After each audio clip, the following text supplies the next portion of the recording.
जातींमध्ये, दोन समाजांमध्ये दंगलीचं वातावरण, दोन धर्मांमध्ये तिढा निर्माण करून राजकारण चालू असताना एक आपले अजून एक दिल्लीचे महान व्यक्ती आहेत, ते निघाले भारतभर फिरायला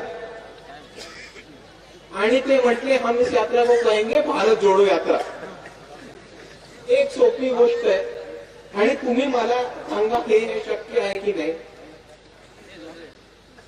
की जाती तोडण्याच्या आधी भारत जोडणं हे शक्य आहे की नाही? तर नाही. भारत जोड़ने के लिए पहले जाति तोड़ना पड़ता है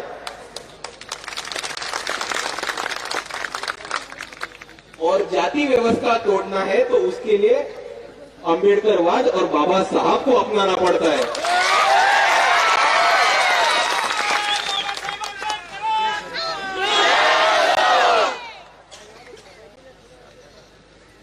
आणि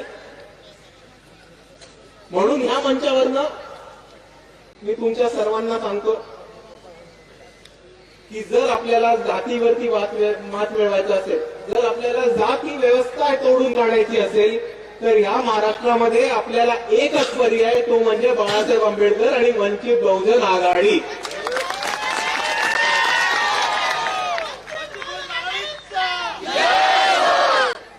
आणि म्हणून या काँग्रेसवाल्यांना सांगतो कि अभी तक मौका है, साथ में आ जाओ.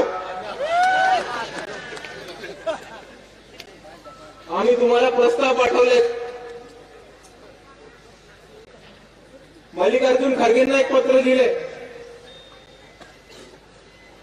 बाळासाहेबांनी राहुल गांधींना पत्र दिलं मुंबईच्या संविधान सन्मान महासभेमध्ये येण्यासाठी. पृथ्वीराज चव्हाण साहेब म्हणतात की आम्हाला हे पत्र मिळालंच नाही, असं काही पत्रच नव्हतं दिलं. अरे जर पत्र नव्हतं दिलं तर राहुल गांधींचे सबस्टिट्यूट म्हणून नाना पाटोळे स्वतःच्या इच्छेने आलेले का कोणी फोन करून बोलवलेलं त्यांना? का डायरेक्ट हेलिकॉप्टरनी लँड झाल्यावर? म्हणून या काँग्रेसवाल्यांना सांगू इच्छितो की अभी तक मौका है, साथ में आ जाओ. कारण आम्ही तर वंचित होत. आम्ही इकडे वंचितांचा लढा उभा करायचा प्रयत्न करतोय.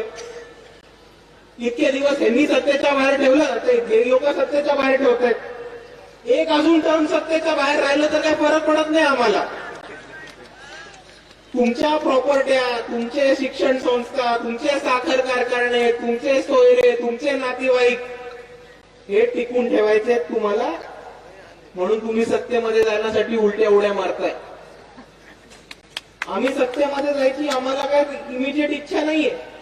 यावेळेस नाही गेलो तर पुढच्या वेळेस जाऊ, पुढच्या वेळेस नाही गेलो तर दार तोडून आतमध्ये जाऊ. पण आम्ही डेस्परेट नाही आहोत सत्तेमध्ये आत्ताच्या आत्ता जायला.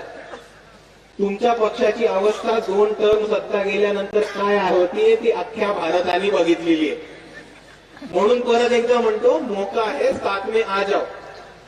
कारण तुम्ही नाही घेतलं तर नाही घेतलं, आपण लढणं सोडणार आहोत का? आपण लढणं सोडणार आहोत का? म्हणून मी इकडे म्हणतो की आपण तर लढणं सोडणार नाही आहोत.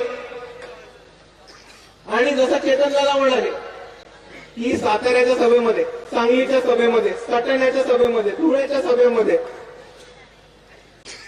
आजच्या आपल्या लोह्याच्या सभेमध्ये, मुंबईच्या संविधान सन्मान महासभेमध्ये, अकोल्याच्या धम्म मेळाव्यामध्ये वंचित बहुजन आघाडीने परत एकदा तिची ताकद दाखवूनच दिलेली आहे. आणि तुम्ही परत जमाला घेतलं नाही तर